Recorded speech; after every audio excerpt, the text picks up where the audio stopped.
মাওলানা সাহেব এটা বলুন, ইমাম হুসেইন আলাইহিসসালামকে কে শহীদ করেছিল? বুঝতে পারছেন হত্যাকারীকে?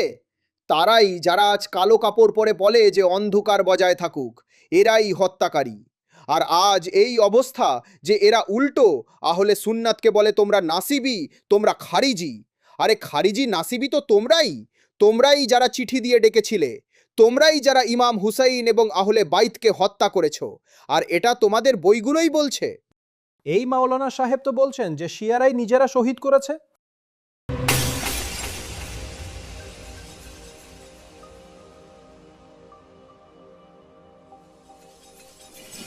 দেখুন, অভিধানে শিয়া তাকে বলা হয় যে কারো বন্ধু, অনুসারী বা সাহায্যকারী হয়, এবং পরিভাষায় শিয়া সেই ব্যক্তি যে ইমাম আলী আলাইহিসসালামের অবিলম্বে খিলাফতে বিশ্বাসী হয় এবং শরীয়তের ধারাবাহিকতার মাধ্যমে ইমামদের নির্ধারণে বিশ্বাস রাখে। এই ভিত্তিতে এটা বলা যে শিয়ারা ইমাম হুসেইন আলাইহিসসালামকে হত্যা করেছে সম্পূর্ণ ভিত্তিহীন ও বাতিল।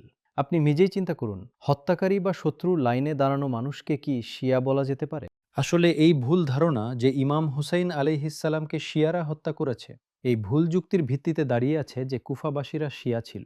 ইমাম আলী আলাইহিসসালামকে কুফাবাসীরা হত্যা করেছে, সুতরাং ইমাম হুসাইন আলাইহিসসালামকেও শিয়ারা হত্যা করেছে। কিন্তু ইতিহাসের উপর সামান্য চিন্তা গবেষণা করলেই এই যুক্তির ভ্রান্তি স্পষ্ট ও পরিষ্কার হয়ে যায়। সবার আগে আমাদের এটা বোঝা প্রয়োজন যে কুফায় শুধু শিয়ারাই ছিল না, এমনকি সবাই মুসলিমও ছিল না। কুফায় ইহুদিও ছিল, খ্রিস্টানও ছিল এবং ইরানিরাও উপস্থিত ছিল। হ্যাঁ, তবে অমুসলিমদের সংখ্যা খুবই কম ছিল। তাহলে বোঝা যায় কুফায় বিভিন্ন প্রবণতা, বিভিন্ন বিশ্বাস এবং বিভিন্ন শহর থেকে এসে মানুষ বসবাস করছিল। কুফা ৭ম হিজরিতে গঠিত হয় এবং ইরানের সাথে যুদ্ধের সময় সৈনিক ও ঘোড়াদের জন্য একটি উপযুক্ত সেনা শিবিরের প্রয়োজন ছিল, যেখানকার আবহাওয়াও ভালো হবে এবং খাদ্যপানির মতো প্রয়োজনীয় বিষয়গুলোও থাকবে। এই কারণে দ্বিতীয় খলিফা সাদ ইবনে ওয়াক্কাসকে এমন একটি জায়গা সংগ্রহের নির্দেশ দেন।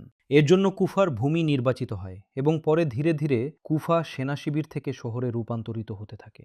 প্রাথমিকভাবে কুফার জনসংখ্যা প্রায় ২৪,০০০ মানুষের সমন্বয়ে ছিল, যার মধ্যে ১২,০০০ ইয়ামেনি, ৮,০০০ নিজারি এবং ৪,০০০ ইরানি অন্তর্ভুক্ত ছিল।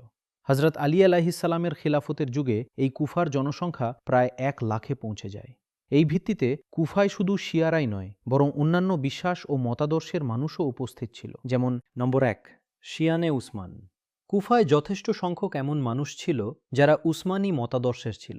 এমনকি কিছু মহল্লা এবং কিছু গোত্র সম্পূর্ণরূপে উসমানী মতাদর্শের ছিল। এই দল ইমাম আলী আলাইহিসসালামের কঠোর বিরোধী ছিল এবং তারা আপনার বায়াতও করেনি এবং মর্যাদা ও শ্রেষ্ঠত্বের দিক থেকে ৩ খলিফাকে ইমাম আলী আলাইহিসসালামের চেয়ে উত্তম ও শ্রেষ্ঠ মনে করত। নম্বর ২, খলিফাদের সমর্থক।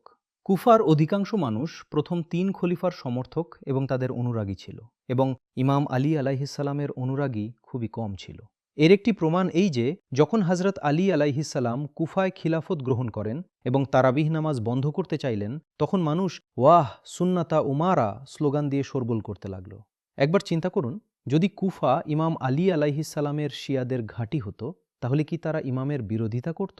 নম্বর ৩, বনি উমাইয়ার সমর্থক। কুফায় বনি উমাইয়ার সমর্থকদের একটি প্রভাবশালী দল উপস্থিত ছিল, যারা ২০ বছরের উমাইয়া শাসনামলে শক্তিশালী ও প্রভাবশালী হয়ে উঠেছিল। তাদের নেতৃস্থানীয় ব্যক্তিদের মধ্যে আমর ইবনে হাজ্জাজ এবং ওমর ইবনে সাদের মতো লোকেরা অন্তর্ভুক্ত ছিল। আপনি এটা থেকেই অনুমান করতে পারেন যে যখন জনাব মুসলিমের আন্দোলন শক্তিশালী হতে লাগল এবং গভর্নর নুমান ইবনে বাশির দুর্বল হয়ে পড়তে লাগলেন, তখন বনি উমাইয়ার এই সমর্থকরাই শামে চিঠি লিখে ইবনে জিয়াদের জন্য পথ প্রস্তুত করে দিয়েছিল। বলা হয় যে কুফার গোত্রপ্রধান এবং প্রভাবশালী ব্যক্তিরা এই দলের সাথেই সম্পর্কিত ছিল এবং এই কারণে সাধারণ মানুষের আগ্রহও এই দলের দিকে ছিল। বনি উমাইয়ার শিয়ানে আলীর প্রতি বিশেষ শত্রুতা ছিল। ইবনে আবিল হাদিদ মুতাজিলি লেখেন, জিয়াদ ইবনে আবি শিয়াদের হত্যা করত, তাদের হাত পা কেটে দিত, তাদের চোখ উপড়ে নিত, তাদের নির্বাসিত করত। এমনকি ইরাকে কোনো পরিচিত শিয়াই অবশিষ্ট ছিল না। এই ভিত্তিতে শিয়াদের একটি বড় অংশ কুফা ছেড়ে চলে গিয়েছিল। স্বয়ং জিয়াদ ইবনে আবি শিয়াদের জোরপূর্বক খুরাসান ও শামের দিকে পাঠিয়ে দিয়েছিল। শুধু খুরাসানেই ৫০,০০০-এর বেশি শিয়াকে পাঠানো হয়েছিল এবং যে শিয়ারা অবশিষ্ট ছিল তারা ভয় ও আতঙ্কের ছায়ায় জীবনযাপন করছিল। নম্বর ৪, আল-হামরা দল।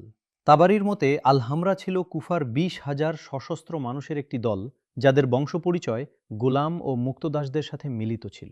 ইমাম হাসান ও ইমাম হুসাইন আলাইহিসসালামের যুগে এদেরকে পেশাদার যোদ্ধা মনে করা হতো। যারা অর্থের বিনিময়ে সব ধরনের অত্যাচার ও বিশৃঙ্খলায় শরিক হয়ে যেত। তাদের শক্তি এতটাই বৃদ্ধি পেয়েছিল যে কুফাকে কুফাতুল হামরা বলা হতো। নম্বর 5, খারিজি। এই দল বনি উমাইয়ার লক্ষ্যবস্তুতে ছিল এবং যেখানেই এদের পাওয়া যেত সেখানেই এদের নিশ্চিহ্ন করা হতো। এই দলের কোনো নির্দিষ্ট চিন্তাধারা না থাকার কারণে কারবালার ঘটনায় এরা নিরপেক্ষ থেকে গিয়েছিল। নম্বর 6, উদাসীন মানুষ। কারবালার ঘটনায় কুফার অধিকাংশ মানুষ এমন ছিল যারা উদাসীন ছিল, যারা দুনিয়াপ্রিয় ছিল এবং সুযোগ সন্ধানী ছিল। যখন মুসলিম ইবনে আকিলকে সফল হতে দেখল তখন তার হাতে বায়াত করল, কিন্তু যখন পরাজয়ের লক্ষণ দেখা দিল তখন তাকে একা ছেড়ে দিল। এরাই সেই মানুষ যারা ইমাম হুসাইন আলাইহিসসালামকে চিঠি লিখে ডেকেছিল, কিন্তু যখন সফলতার আশা কমে গেল তখন ইবনে জিয়াদের প্রতিশ্রুতি ও হুমকির সামনে নতি স্বীকার করে ইয়াজিদের সৈন্যবাহিনীতে যোগ দিল। এই মানুষদের ব্যাপারেই ফারাজদাক ইমাম হুসাইন আলাইহিসসালামকে বলেছিলেন, এই মানুষদের অন্তর আপনার সাথে আছে, কিন্তু তাদের তলোয়ার আপনার বিরুদ্ধে টানা হয়ে গেছে। নম্বর 7, কুফায় যে কিছু সংখ্যক একনিষ্ঠ শিয়া অবশিষ্ট ছিল তারা ইমাম হুসাইন আলাইহিসসালামের সমর্থনে এগিয়ে আসতে চেয়েছিল, কিন্তু ইবনে জিয়াদ তাদেরকে হয় বন্দী করে রেখেছিল না হয় আটকে দিয়েছিল। কেবল কিছু সংখ্যক ব্যক্তি যেমন হানাস ইবনে হারিস, হাবিব ইবনে মুজাহির, মুসলিম ইবনে আউসাজা, আমর ইবনে খালিদ, আবু সামামা সাদি, বুরাইর ইবনে হানি, জুনাদা ইবনে হারিস, মাজমা ইবনে আবদুল্লাহ, আইয়িজ ইবনে মাজমা, আল হাজ্জাজ ইবনে মাসরুক, জুহাইর ইবনুল কাইন, সালমান ইবনে মুজাররিব, জাজিদ ইবনে জিয়াদ, আবদুল্লাহ ইবনে উরওয়া, আব্দুর রহমান ইবনে উরওয়ায়ের মতো লোকেরা শত্রুর ঘেরাও ভেঙে কুফা থেকে ইমাম হুসাইন আলাইহিসসালামের কাছে পৌঁছাতে পেরেছিল। যদিও কিছু মানুষ ইমাম হুসাইন আলাইহিসসালামের শাহাদাতের পরে কারবালায় পৌঁছেছিলেন। মাওলানা ইসহাকের এই ভিডিওটি দেখুন। আর কোনো জালিম আজ পর্যন্ত বলেনি, এবং এই বিষয়টি যা বলা হয়নি তা হলো কুফায় ডাকার মানুষ কারা ছিল। ইমাম হুসাইন রাদিয়াল্লাহু আনহু তো শিশু ছিলেন না যে মানুষের ডাকে চলে গেলেন। যে গিয়েছিল উঠে কুফাবাসীরাই ডেকেছিল এবং তারা তাদের প্রতিশ্রুতিও পূরণ করেনি। জালিমরা লজ্জা করো, যে ডেকেছিল সে তো আমির মুআবিয়া রাদিয়াল্লাহু আনহুর কাছেও নেই। হযরতে সুলাইমান ইবনে সুরাদ রাদিয়াল্লাহু আনহুকে মিথ্যাবাদী বলছো? 5 জন মানুষ যারা প্রথম চিঠি লিখেছিল এবং নিজের ঘরে যারা দাওয়াত দিয়ে মানুষকে ডেকেছিল যে আল্লাহ একটি তাগুত থেকে আমাদের মুক্তি দিয়েছেন এবং আরেকজন জালিম চাপিয়ে দেওয়া হয়েছে, আসো হুসাইনকে দাঁড় করাও এবং তার সঙ্গ দাও, এই জালিমদের থেকে মুক্তি পাও, সেই চিঠি পড়ো। ওই সাহাবীর আমির মুআবিয়া রাদিয়াল্লাহু আনহুর কখন জানা হলো যে ওই সাহাবী কি মনে করতেন, যে একটি তাগুত মারা গেছে এবং আরেকজন আমাদের উপরে চাপিয়ে দেওয়া হয়েছে। হযরতে সুলাইমান ইবনে সুরাদ খুজাই, এবং পরে তিনি কিভাবে এর প্রতিদান দিয়েছিলেন। যদি আর কোনো সামর্থ্য না থাকে তবে ইমাম ইবনে কাসিরকে তুলে দেখো, তার শাহাদাতের ঘটনা পড়ো, কিভাবে তিনি এই জালিমদের থেকে প্রতিশোধ নেওয়ার জন্য পরে আবার মানুষ জমায়েত করেছিলেন যে আমরা সাময়িকভাবে ঠিক আছে, এখন আমরা নতি স্বীকার করেছি। উবাইদুল্লাহ ইবনে জিয়াদ ছলে শহর দখল করে নিয়েছে, কারফিউ জারি করে দিয়েছে, আমাদের নেতাদের গ্রেফতার করে নিয়েছে। আমরা ইমাম হুসাইন রাদিয়াল্লাহু আনহুকে সাহায্য করতে পারিনি, কিন্তু এই অভিযোগ আমাদের উপর এসে গেছে যে আমরাই ডেকেছিলাম, এটা সম্পূর্ণ মিথ্যা।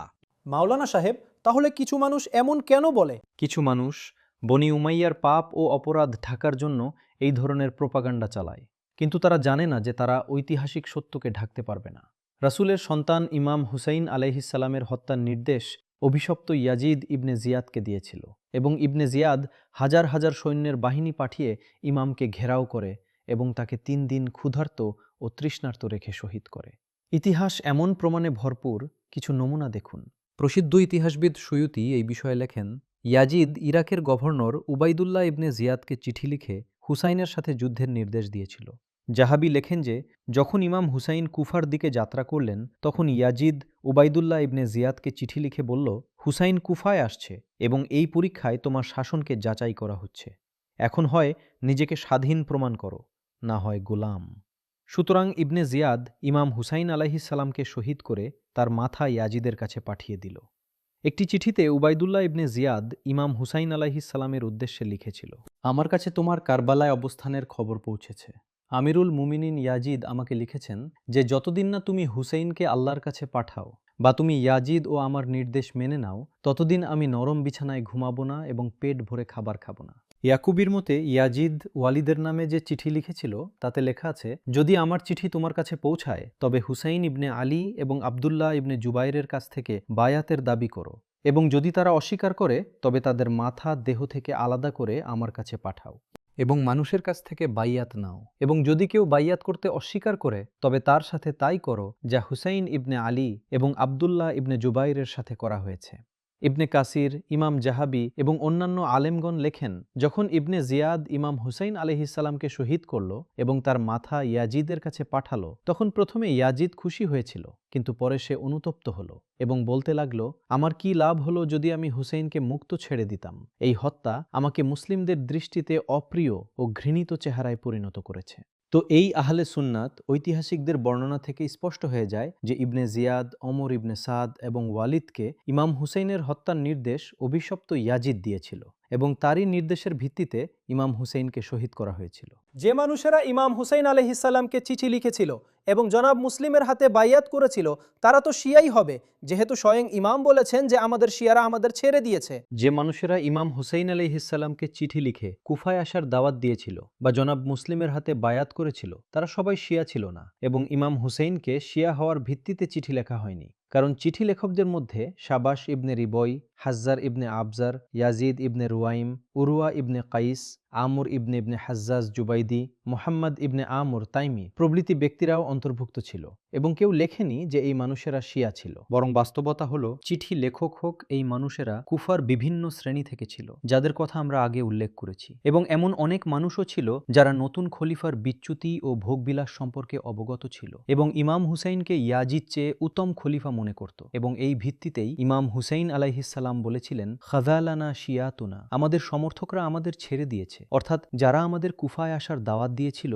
এবং মুসলিমের হাতে বায়াত করেছিল তারা আমাদের একা ছেড়ে দিয়েছে। কারণ ওই যুগে শিয়া শব্দটি সমর্থক অর্থে ব্যবহৃত হতো, যেমন শিয়াতো আলী অর্থাৎ আলীর সমর্থক, শিয়াতো উসমান অর্থাৎ উসমানের সমর্থক। যেমন আশুরার দিন স্বয়ং ইমাম হুসাইন আলাইহিসসালাম ওমর ইবনে সাদের সৈনিকদের সম্বোধন করে বলেছিলেন, ইয়া শিয়াতা আলে আবি সুফিয়ান, হে আবু সুফিয়ানের বংশধরদের সমর্থকরা। স্বয়ং ইবনে তাইমিয়ার মতেও প্রাথমিক ইসলামে শিয়া তারাই ছিল যারা ইমাম আলীকে ভালোবাসত কিন্তু শাইখাইনকে আবু বকর ও ওমর উত্তম ও শ্রেষ্ঠ মনে করত।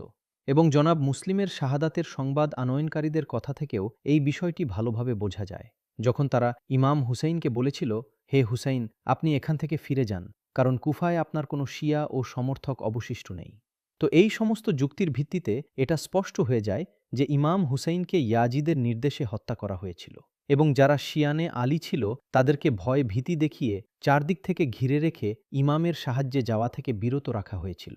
যদিও কিছু শিয়া পাহারা ও ঘেরাও ভেঙে ইমামের সাহায্যে পৌঁছাতে সক্ষম হয়েছিল, এবং যতদিন তারা জীবিত ছিল তাদের ইমামের প্রতি সামান্যতম ক্ষতিও হতে দেয়নি। তো দর্শকবৃন্দ, এটাই ছিল আমাদের আজকের এপিসোড। পরবর্তী এপিসোডে একটি নতুন প্রশ্নের সাথে আবার আপনাদের সেবায় হাজির হব। ততক্ষণ পর্যন্ত আমাদের অনুমতি দিন। খোদা হাফেজ। শুকরিয়া।